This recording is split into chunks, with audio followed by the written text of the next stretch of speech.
కేవలం 30,000 down payment కట్టినట్టయితే 30,000 down పేమెంట్లో మీకు ఈ వెహికల్ అయితే వస్తుంది. ఈ వెహికల్ డీటెయిల్స్కి వెళ్ళిపోతే KTM డ్యూక్ 250 అండి, 23 మోడల్, జస్ట్ 10,000 కిలోమీటర్స్ డ్రివెన్ అండి. ఇది 2,09,000 లాగా ఫిక్స్ చేస్తారు. ఇది ఏం ఫిక్స్ ప్రైస్ కాదు, నెగోషియేట్ అవుతుంది. ఇంకా రండి, జస్ట్ 30,000. మీ సివిల్ స్కోర్ కనుక బాగుంటే, వాళ్ళు ఫైనాన్స్ వాళ్ళు కూడా ఉన్నారు, వీళ్ళకి IDFC ఫైనాన్స్తో టైఅప్ అయినారు. సో మీకు మీ సివిల్ స్కోర్ 700+ ఉంటే అప్పుడు మీకు 30,000లో ఈ వెహికల్ వస్తుంది.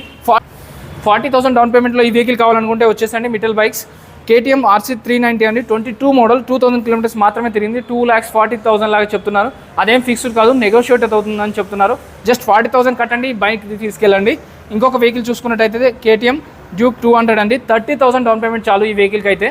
మీ సివిల్ స్కోర్ కనుక బాగుంటే 700+ ఉంటే, so KTM Duke 200 23 model, 11,500 kilometres driven అండి, 1,75,000 లాగా చెప్తున్నారు. సో ఇదేం ఫిక్స్డ్ కాదు, ఇవన్నీ నెగోషియేట్ అవుతుంది.